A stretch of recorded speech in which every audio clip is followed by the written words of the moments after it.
In the year 2473, humanity had finally stepped onto the galactic stage.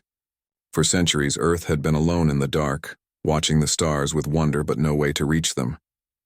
Then came the breakthroughs, faster-than-light drives, stable wormholes, and contact with alien species. At first, the galaxy ignored humans.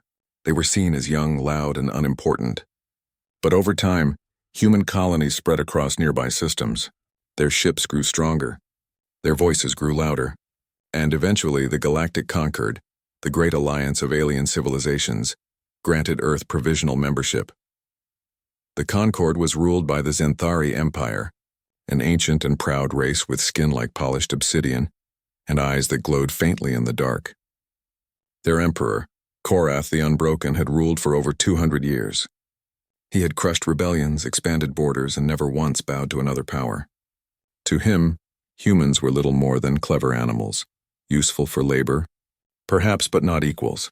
To prove humanity's seriousness, the United Earth Council chose a diplomat named Daniel Shaw. He was 34, calm under pressure and known for his fairness. He had helped end a water war on Mars and negotiated peace between rival asteroid mining guilds. He wasn't a soldier, but he carried the weight of Earth's hopes on his shoulders.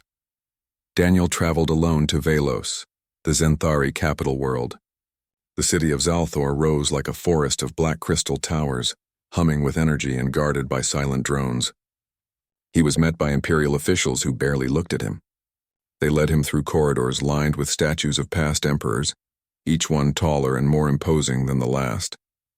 The air smelled of ozone and something sharp like burnt metal. His audience with Emperor Korath was scheduled for the third day. Until then, Daniel was confined to a guest chamber with no windows and only a single datapad for communication. He used it to review Concord law, human trade complaints, and reports from Helios 9, a frontier world where hundreds of human settlers had been arrested and sent to labor camps for disturbing the peace. There had been no trial, no appeals, just chains and silence. When the day came, Daniel wore a simple gray suit, Earth's formal attire, and walked into the grand hall without guards or escorts.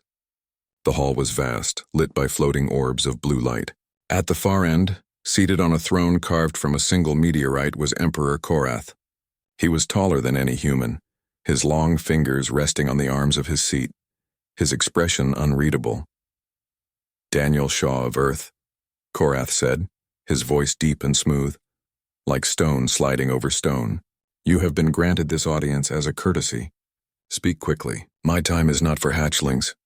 Daniel bowed slightly, not out of fear but respect for protocol. "Your Majesty," he began, "I come not to beg but to remind. The Concord Charter guarantees equal treatment for all member species. Yet human citizens on Helios 9 were imprisoned without cause. Their homes were seized. Their children taken to re-education centers. This violates Article 12, Section 3. A murmur rose from the courtiers lining the walls. None had expected a human to quote the charter so precisely. Korath's eyes narrowed. Helios 9 is a Zenthari protectorate. The humans there broke local law by refusing to pay tribute and spreading anti-imperial propaganda. They are lucky they were not executed on the spot. "Tribute?" Daniel asked, keeping his voice steady. "The Concord abolished forced tribute 50 cycles ago. And the so-called propaganda was a petition for clean water and medical aid, signed by over 2,000 settlers. You question my judgment?" Korath leaned forward, his voice dropping to a dangerous whisper. "You who come from a world that still fights over scraps of land and drops of water? You think your laws bind me?" "I think the charter binds us all," Daniel replied. "Even emperors." The silence that followed was thick enough to choke on. Then Korath stood. The court froze. "You insult the crown," he declared. "You insult the Zenthari people, and you insult the order that keeps this galaxy from falling into chaos." Before Daniel could respond, armored guards surged forward. They seized his arms, twisted them behind his back, and dragged him from the hall. He did not struggle. He knew resistance would only confirm their view of humans as wild and uncontrolled.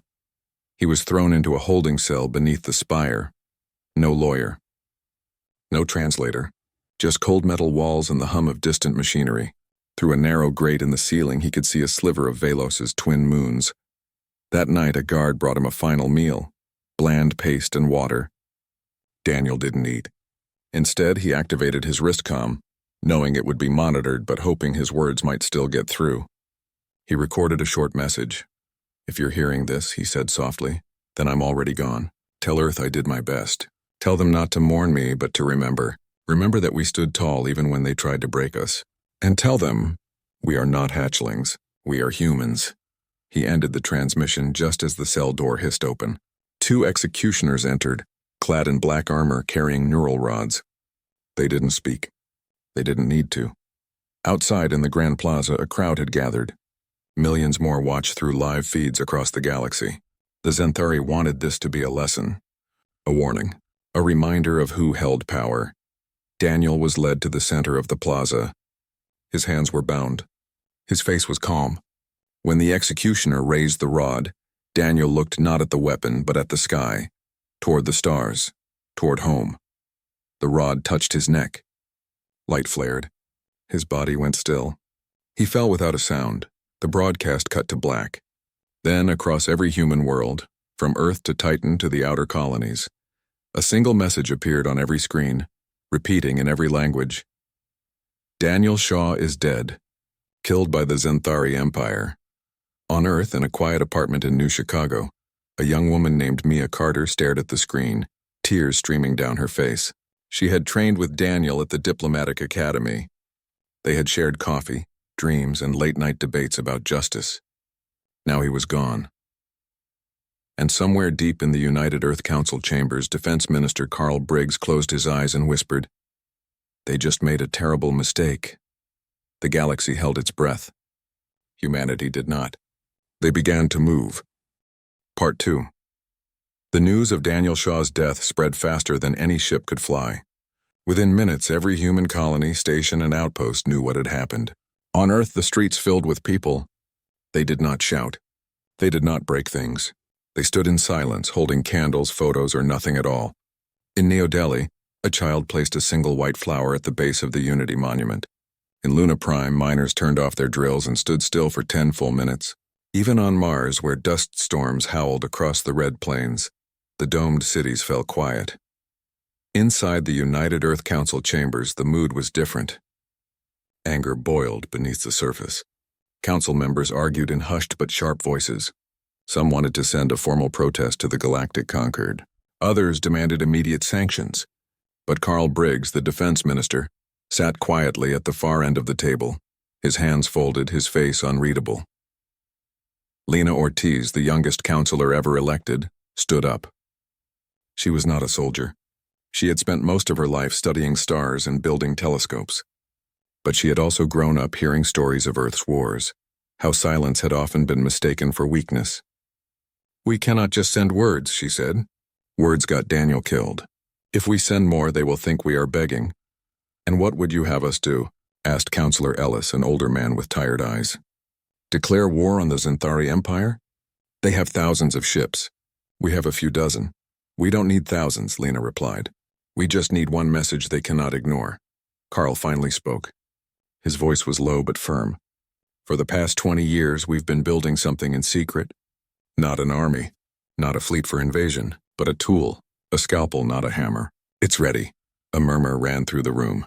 Most counselors knew about the Shadow program, rumors of hidden shipyards beyond Pluto, of engineers working on drives that left no trace, of weapons that could disable a target without destroying it. But no one had seen it. No one had confirmed it existed. "Are you saying we can strike back?" Ellis asked. "I'm saying we can make them regret what they did," Carl said. "Not by burning their cities, not by killing millions, but by showing them that even in their strongest fortress they are not safe if they harm one of us." Lena nodded. Justice is not revenge, but it must be felt. After hours of debate, the council voted. Not for war, not for peace, but for action. Operation Iron Resolve was approved by a narrow margin. The goal was clear. Respond to the execution of a human diplomat with a response so precise, so undeniable, that the galaxy would never again think of humans as helpless. While the council met, intelligence teams worked around the clock. They studied Zenthari patrol routes, communication frequencies, and palace security. They learned that Emperor Korath rarely left the Imperial Spire. He held court there every day, slept there every night, believed no enemy could ever reach him. What the Zenthari did not know was that human scientists had spent years studying their technology. After the first contact incident on Proxima b, Earth had recovered fragments of a damaged Zenthari scout ship. From those pieces, they built cloaking fields that bent light and sensors, graviton stabilizers that allowed silent acceleration, and neural jammers that could blind enemy tracking systems for short bursts. Deep in the Kuiper Belt, hidden behind ice and rock, 12 warships waited. They were sleek, black, and fast. No names were painted on their hulls, only numbers. At their center floated the UES Vanguard, the command vessel, larger than the others but just as quiet. Its captain, Admiral Paul Hayes, had lost his brother in the Titan insurgency. He knew the cost of hesitation. On board the Vanguard, Lieutenant Mia Carter reviewed the mission plan for the 10th time. She had requested this posting the moment she heard Daniel was dead. She wasn't just his friend. She understood his belief that dignity mattered more than force. But now force was the only language the Zenthari seemed to understand. "We're not going to start a war," Paul told his crew during the final briefing. "We're going to end a lie. The lie that we are weak. The lie that they can kill us and walk away." The fleet would jump to the edge of the Velos system under total silence. No comms, no emissions. They would ride the gravity waves of the system's gas giants to mask their approach. Once in orbit, a small team would descend to the surface, not to fight, but to deliver a single truth. Back on Earth, families gathered in homes and public squares. They did not know the details of the plan, but they felt the shift. The silence was gone. In its place was a quiet determination. Factories ran double shifts. Engineers worked without sleep. Pilots trained in simulators until their hands ached. Lena Ortiz stood on a balcony overlooking Geneva, watching the sunrise.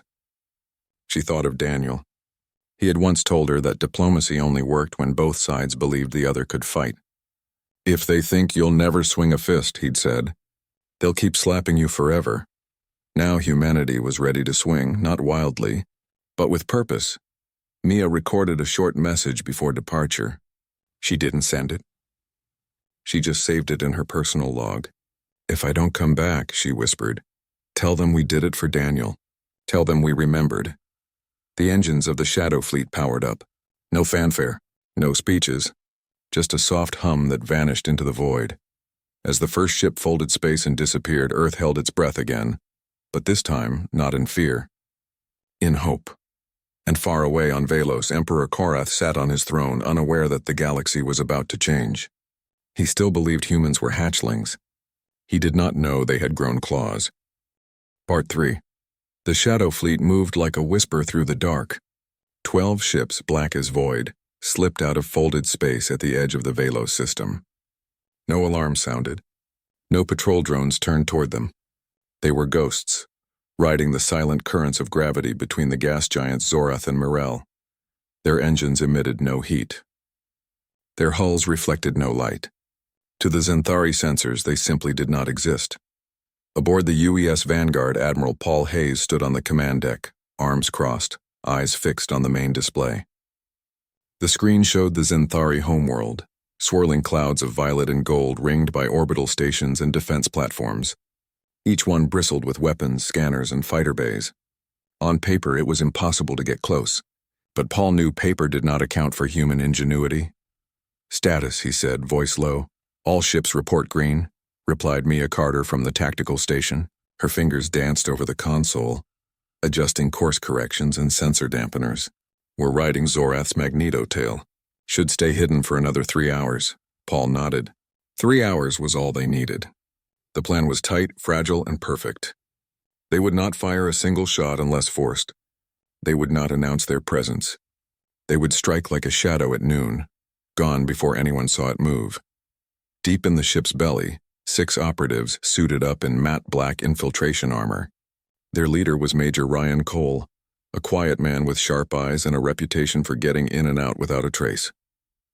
He had served on covert missions from Europa to the Oort Cloud. This was different. This was personal.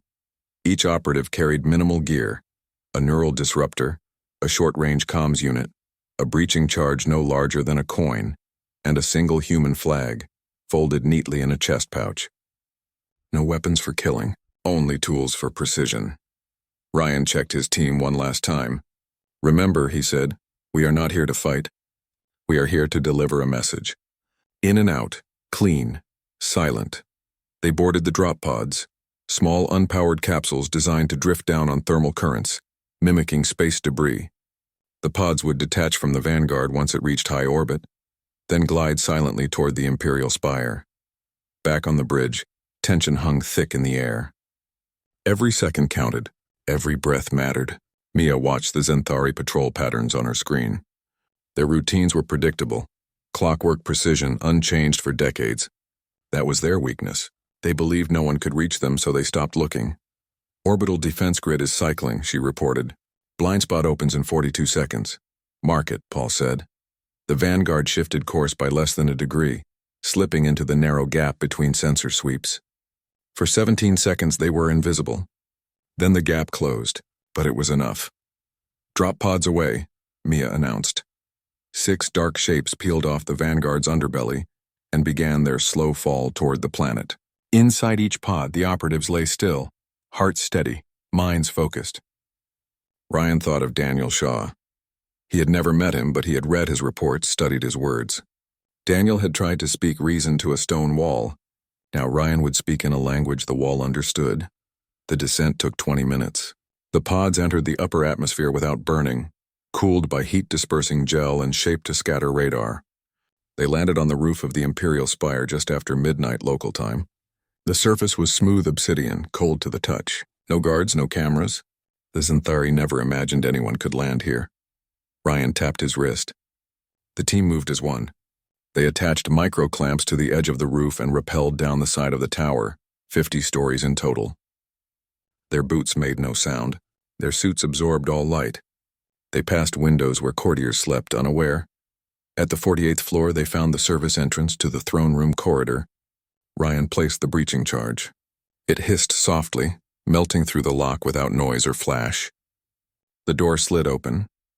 Inside, the hallway stretched ahead, lit by faint blue strips along the floor. 2 honor guards stood at the far end, motionless, ceremonial spears in hand. But they were just for show. Their armor was polished, not battle-ready.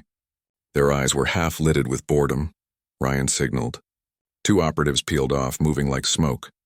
Within seconds, the guards slumped to the floor, unconscious from neural taps to the base of the skull. No harm. Just sleep. The throne room doors were massive, carved with scenes of Zenthari conquest.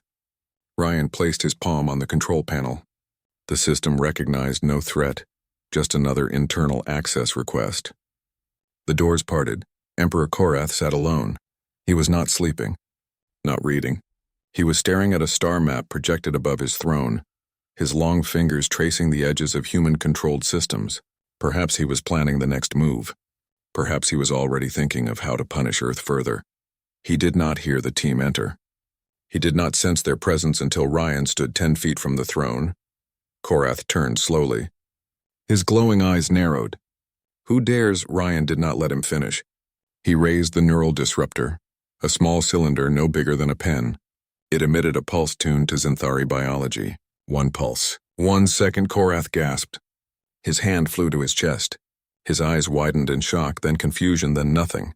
He slumped forward, dead before his body hit the floor. No explosion. No blood, just silence. Ryan stepped forward. He pulled the folded human flag from his pouch and pinned it to the throne with Daniel Shaw's recovered comms badge, the one found in the execution plaza, now polished and clean.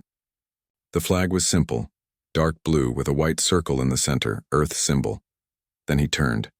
Time to go. The team retraced their steps. No alarms had sounded. No one had seen them. By the time Palace staff found the Emperor, the drop pods were already back in orbit, docking with the Vanguard. Mission complete, Ryan reported over comms. Paul exhaled. Bring them home. The fleet turned away from Velos, engines silent, paths hidden. They jumped back into folded space before the Zenthari even realized their Emperor was gone. On Earth, no one celebrated. Not yet. But in homes and barracks and labs, people felt it, a shift in the air. Like the moment before thunder, when the world holds still and waits. Mia looked out the viewport as the stars stretched into lines. She thought of Daniel.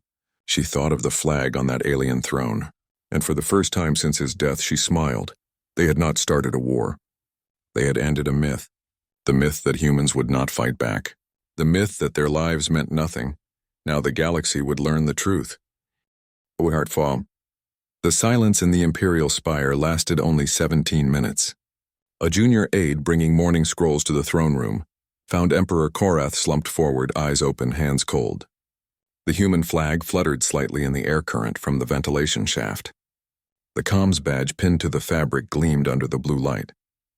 The aide dropped his tray. The sound echoed through the hall like a gunshot. Within an hour, every high-ranking Xanthari official was in the spire. Generals, ministers, and royal advisors crowded the throne room, voices rising in disbelief and fury. Scanners found no signs of forced entry, no energy weapons, no explosives. Just a single neural pulse, clean, precise, and unmistakably human in design. They had studied human tech after first contact. They knew what it looked like, but how had they gotten in? How had they left? The orbital defenses had recorded nothing. The palace sensors had detected no intruders. It was as if the humans had walked through walls. Panic spread faster than logic. Some demanded immediate retaliation. Burn every human colony, glass Earth from orbit. Others, quieter but more powerful, warned that such action might spark a wider conflict. The merchant guilds, who traded with human freighters for rare earth minerals and bioengineered crops, feared economic collapse. Neutral systems within the Concord watched closely, their own oppressed populations beginning to whisper. On the planet below, citizens gathered in the streets, confused and afraid. For generations they had been taught that the Xanthari Empire was eternal, that their emperor was untouchable. Now he was dead, killed not in glorious battle but in his own throne room by a species they had mocked as primitive. Back on Earth, no official statement was made. The United Earth Council remained silent. But in secure channels, messages flew between colonies. Factories slowed. Schools held special assemblies. In New Chicago, a baker placed a loaf of bread outside his shop with a note, "For the crew of the Vanguard." No one knew if they would ever see it, but the gesture mattered. Aboard the UES Vanguard, the crew rested. They were exhausted, not from fighting, but from the weight of what they had done. Mia Carter sat alone in the observation lounge, staring at the stars. She thought of Daniel. She thought of Korath. She wondered if justice felt like this, cold, quiet, and heavy. Admiral Paul Hayes walked the decks, checking on his people. He saw no celebration, only relief and something deeper, pride maybe, or purpose. He stopped by the memorial alcove where Daniel's dog tag now rested beside other fallen. He didn't speak. He just stood there for a long time. 3 days after the strike, the Galactic Concord called an emergency assembly. Every member species was required to attend, either in person or by hologram. The chamber on neutral world Sierra 7 filled with delegates, tall insectoid xylos, gelatinous veln, avian cathari, and many more. At the human station, Lena Ortiz stood alone. She wore a simple gray suit like Daniel had. No armor, no weapons, just her voice. The Xanthari delegation arrived last. Their lead envoy, High Minister Vrel, glared at Lena as he took his place. When the assembly head called for statements, Vrel rose immediately. "The Xanthari Empire demands justice," he boomed. "Earth has committed an act of war. They assassinated our sovereign in cold blood. They must be punished. Their worlds must be stripped of rights. Their fleet must be dismantled." Murmurs rippled through the chamber. Some agreed. Others stayed silent. Then Lena stepped forward. She did not raise her voice. She did not point fingers. She simply spoke. "We did not start this," she said. "Your empire executed a human diplomat for speaking the truth. He was unarmed. He was alone. He asked only for fairness under your own laws. You killed him on live broadcast as a warning." She paused. The chamber grew still. "We did not send an army. We did not bomb your cities. We sent 6 people to deliver one message. Harm one of ours and you will answer for it. Not with fire, not with hate, but with truth." She looked directly at Vrel. "You called us hatchlings. But hatchlings grow, and now you see we are not weak." A long silence followed. Then from the far side of the chamber, a Xylos delegate nodded slowly. The Veln representative rippled in what humans had learned was a sign of respect. Even some Xanthari lower ministers looked away, ashamed. The assembly head, an ancient Cathari named Orlan, cleared his throat. "The Concord Charter forbids extrajudicial executions. The death of Daniel Shaw violated that law. The response by Earth, while extreme, was not unprovoked. Vrel opened his mouth to argue, but Orlan raised a feathered hand. Enough. The Conquered will review all trade and legal policies regarding provisional members. Human colonies on Helios 9 will be released within the week. Tariffs will be suspended pending full membership review. It was not a victory speech. It was not revenge. But it was justice. When Lena returned to Earth, crowds waited at the spaceport. Not cheering. Not waving flags. Just standing, watching as she walked down the ramp. She smiled faintly and kept walking. In the days that followed, changes came fast. Human prisoners were freed. Trade routes reopened. Diplomatic channels once blocked now buzzed with messages. Other species began reaching out, quietly, carefully asking how Earth had done it. How they had struck without war. On Velos, the Zinthari held a state funeral for Korath. But during the ceremony, a young court scribe noticed something. The human flag was gone from the throne. No one spoke of it. But everyone knew it had been there. And in the quiet corners of the galaxy, new ideas began to grow. Ideas about courage, about dignity, about what happens when the small refuse to stay small. Back on the Vanguard, now docked in lunar orbit, Mia finally placed Daniel's dog tag in the ship's memorial alcove. She touched it once, then turned away. She knew he would have hated the violence. But she also knew he would have understood why it was necessary. Earth had not become a conqueror. It had become a guardian. And the galaxy would never see humans the same way again. Orphan months passed. The galaxy did not explode into war. No fleets clashed in deep space. No planets burned. Instead, something quieter happened, something deeper. The balance of power shifted not with thunder but with a whisper. Humans were no longer ignored. They were watched, studied, respected. On Earth, life returned to a kind of normal, but it was a new normal. Children in schools learned about Daniel Shaw not just as a diplomat, but as a symbol. His name was spoken with the same weight as old heroes from Earth's past. In Geneva, the memorial was finished. A simple stone pillar in a quiet garden with his name carved deep and the words beneath. They thought we were weak. They were wrong. People left flowers there, not just on anniversaries, but on ordinary days, as if to say thank you. The United Earth Council changed too. Lena Ortiz was elected to a higher seat. Not because she wanted power, but because people trusted her to speak with both strength and wisdom. She worked quietly with other species now, not as a beggar at the table, but as an equal. Trade deals were rewritten. Human engineers helped repair damaged conquered outposts. In return, alien scientists shared knowledge about clean energy and medicine. It was not friendship yet, but it was a start. Aboard the UES Vanguard, the crew was given leave. Most returned to Earth or their home colonies. Mia Carter went back to New Chicago. She walked the streets where she and Daniel had once argued about ethics over cheap coffee. Now the cafe was filled with students wearing pins shaped like Earth's flag. She sat at their old table, ordered black coffee, and let the noise of the city wash over her. She did not feel joy, not exactly. But she felt peace, the kind that comes after a storm has passed and the sky is clear again. Admiral Paul Hayes retired, though no one believed he would stay retired long. He moved to a small house on the coast of what used to be California. He fished in the morning and read old books in the afternoon. Sometimes former crew members visited. They never talked about Velos. They talked about the stars, the sea, and what came next. The Shadow Fleet was not disbanded. It was hidden again, waiting. Not for war, but for protection. Earth had learned its lesson. Peace must be guarded, not just wished for. Across the galaxy, other changes unfolded. On the mining world of Kethos 4, a group of enslaved workers, small furry beings called the Ryle, rose up not with weapons, but with words. They quoted the Conquered Charter. They demanded fair treatment. When their overseers threatened them, the Rill simply said, "Remember Earth." The overseers backed down. Word spread. In the merchant lanes near the Orion Spur, human freighters sailed freely now, no longer stopped and searched without cause. Captains tipped their hats to Zinthari patrol ships not out of fear but out of habit. The Zinthari, for their part, kept their distance. Their new emperor, a younger, more cautious ruler named Jorath, had issued a quiet order. Do not provoke the humans. Let them be. No one spoke openly about Korath's death. But everyone knew. and everyone understood the message. Back on Earth, a new generation grew up hearing the story. Not as a tale of violence, but as a lesson in dignity. Parents told their children, "We do not start fights, but we do not run from them either." Schools taught that courage was not the absence of fear, but the choice to act despite it.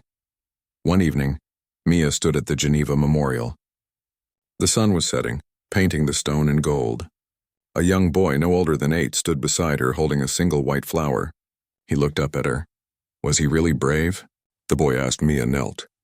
"He was just a man," she said. "But he stood up when others sat down. That's what made him brave."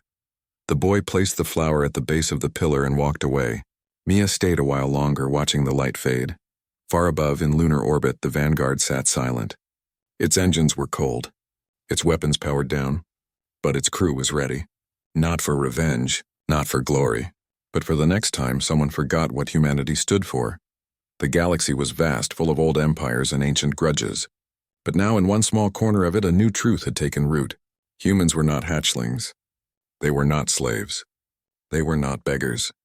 They were people who remembered their dead, honored their promises, and protected their own. And that was enough. On the edge of human space, a new listening post was built. It did not carry guns.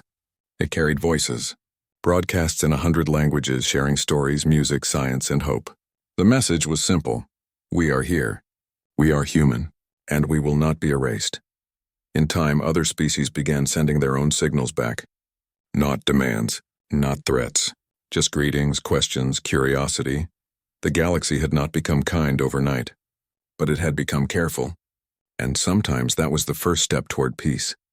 Mia turned from the memorial and walked toward the city lights. Behind her, the stone stood quiet under the stars. Ahead, the future waited. Not perfect, not easy, but theirs to shape. And for the first time in a long time, it felt like home.